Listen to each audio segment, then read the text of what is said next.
नमो नमः प्रिय विद्यार्थियों। छठी कक्षा के पिछले वीडियो में मैंने प्रथम, मध्यम तथा उत्तम पुरुष के छोटे छोटे वाक्यों का प्रयोग आप सबको बताया था। किस तरह से छोटे छोटे संस्कृत के सेंटेंस बनते हैं ये हम लोगों ने सीखा था।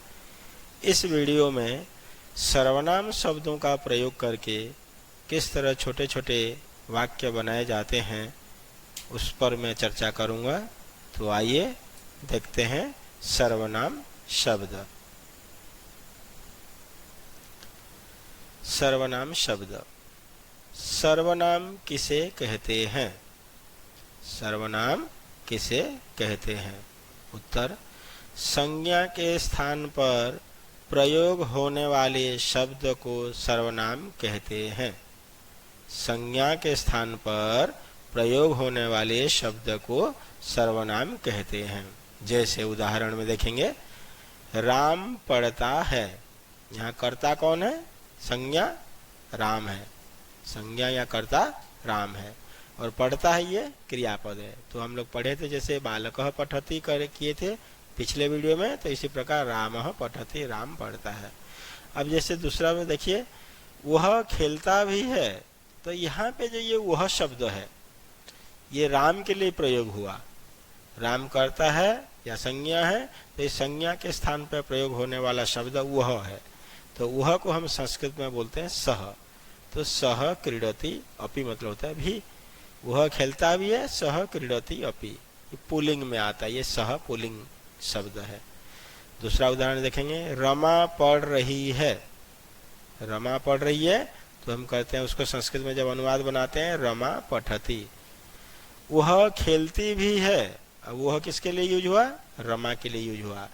तो रमा के लिए जब वह यूज हुआ तो उस वह को स्त्रीलिंग में बोलते हैं सा। सा लिखति अपि, वह लिखती भी है। तो ये सह और ये सा, ये पुल्लिंग में सह होता है, स्त्रीलिंग में सा होता है। दोनों का मीनिंग वह ही होता है।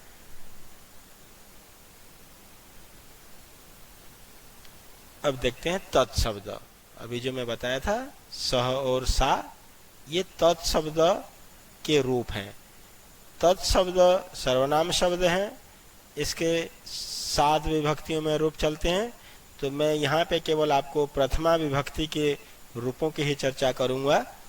जैसे पुल्लिंग में सह मतलब वह, तो मतलब वे दोनों, और ते का मीनिंग है वे सब। वह, वे दोनों, वे सब। सह तौ ते, वह, वे दोनों, वे सब। ये पुल्लिंग के रूप हैं, ये प्रथमा विभक्ति के रूप। अब स्त्रीलिंग में जैसे सा ते ताः। सा मतलब वह, ते का मतलब वे दोनों, और ताः का मतलब वे सब।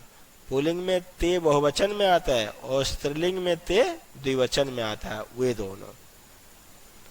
और ये जो सह एक्चुअल में दूर में कोई वस्तु रहती है या कोई व्यक्ति रहता है तो उसके लिए प्रयोग किया जाता है।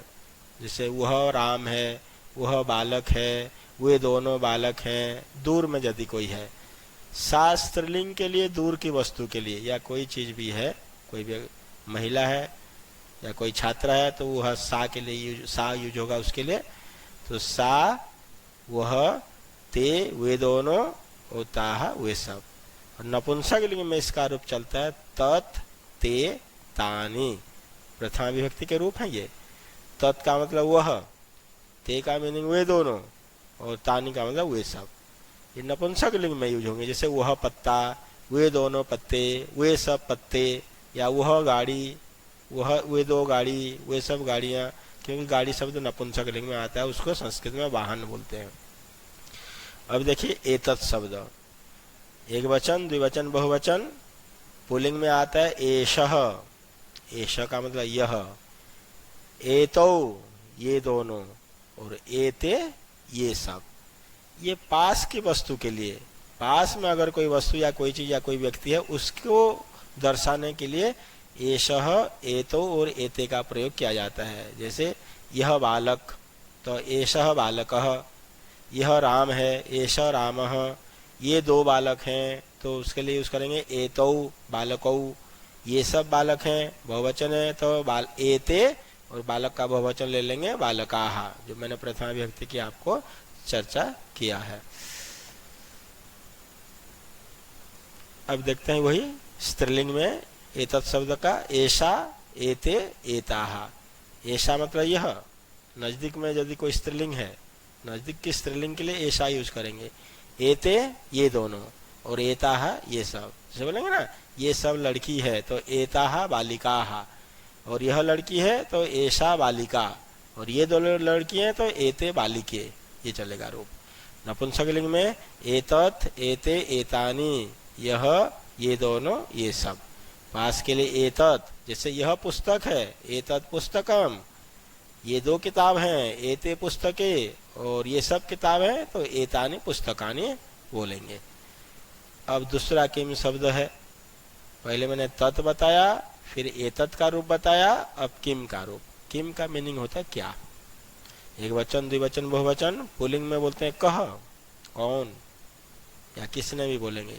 कौ, कौन कौन या कौन दोनों। के, कौन लोग या कौन सब। स्त्रीलिंग में बोलेंगे का, के, काः। एक वचन में का, यदि कोई लड़की जा रही है, बालिका गच्छति, तो वहां हम बोलेंगे का गच्छति। बालक जा रहा है, बालका गच्छति, तो उसे बोलेंगे कह गच्छति, कौन जा रहा है। तो का, के, काः स्त्रीलिंग के रूप है। कौन, कौन दोनों, कौन सब। और नपुंसक में आएगा किम, के, कानि। किम का मतलब क्या या कौन भी हो सकता है। के का मतलब कौन दोनों या कौन कौन, या कानि का मीनिंग क्या सब या कौन सब। ये नपुंसक लिंग के लिए प्रयोग होंगे। ये किम, के, कानि नपुंसक के लिए, ध्यान रखना बच्चों। कह, कौ के पुल्लिंग के लिए, का, के, काः स्त्रीलिंग के लिए, और किम, के, कानि ये नपुंसक के लिए। अब देखते हैं हम लोग पुल्लिंग के अनुवाद। अब पुल्लिंग, जैसे हम लोगों ने पिछले वीडियो में वह पढ़ता है, राम बालक पढ़ता है, मैं पढ़ता हूँ, तू पढ़ता है, ये छोटे छोटे सेंटेंस बनाए थे। अब यहाँ पे हम लोग बनाएंगे सर्वनाम शब्दों को प्रयोग करके छोटे छोटे सेंटेंस। जैसे वह पढ़ता है, सह पठति, वह को बोलते हैं संस्कृत में स, और एक वचन है तो क्रियापद लग जाएगी, एक वचन पठति। वे दोनों पढ़ते हैं, तौ पठतः, वे दोनों पढ़ते हैं तौ पठतः। वे सब पढ़ते हैं, ते पठन्ति, वे सब को संस्कृत में बोलते हैं ते, और ये बहुवचन हो जाएगा पठन्ति। जैसे बालकः पठति करते थे ना, बालकः पठति तो सह पठति, बालकौ पठत, तौ पठत मतलब वे दोनों पढ़ रहे हैं, और ते पठन्ति मतलब वे सब पढ़ रहे हैं। अब स्त्रीलिंग में देखते हैं इसके छोटे से छोटे अनुवाद। वह पढ़ती है, और वह को बोलते हैं सा, पढ़ती है को बोलेंगे पठति, सा पठति। वे दोनों पढ़ती हैं, ते पठतः, और वे सब पढ़ती हैं, ताः पठन्ति। ये सब दूर के लिए, जब भी कोई दूर में है वह पढ़ रहा है, कोई दूर में है तो वह पढ़ रहा है, स पठति, तौ पठत, ते पठन्ति। स्त्रीलिंग में सा पठति, ते पठतः, ताः पठन्ति। अब नपुंसक लिंग में क्या अनुवाद थोड़ा देख लेते हैं। वह वाहन चल रहा है, वह वाहन, वह को नपुंसक लिंग में बोलेंगे तत्। जैसे पुल्लिंग में सह बोलते हैं और स्त्रीलिंग में सा बोलते हैं एक एक वचन में, इसी प्रकार नपुंसक लिंग में बोलेंगे तत्। तत् यानम चलती, वह वाहन चल रहा है, तत् यानम चलती। वे दो वाहन चल रहे हैं, ते याने चलतः, वे दो गाड़ियां चल रही है। और नपुंसक इसके बहुवचन में यदि आ जाता है वे सब गाड़ियां चल रही है, तब बनाते तानि यानानि चलंती। यान शब्द का रूप नपुंसक लिंग में चलता है, यानम, याने, यानानि। कैसे, यानम, याने, यानानि, प्रथमा विभक्ति का एक वचन। तो तत् यानम चलती, वह वाहन चल रहा है, वे दो वाहन चल रहे हैं, ते याने चलतः।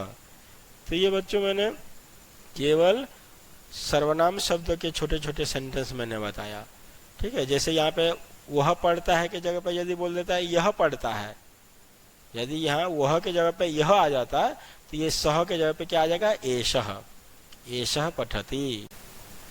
अब जैसे वे दोनों पढ़ते हैं का जो अनुवाद मैंने बनाया है तौ पठत, यहाँ पे यदि वे दोनों के जगह पे ये दोनों हो जाता, ये दोनों पढ़ रहे हैं तो हो जाता, या पढ़ते हैं तो एष एतौ पठत बन जाएगा, जो मैंने पहले बताया है।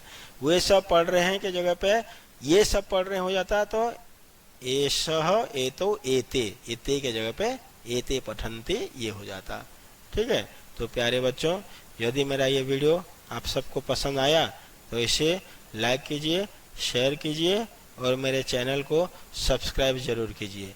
Thank you. नमो नमः।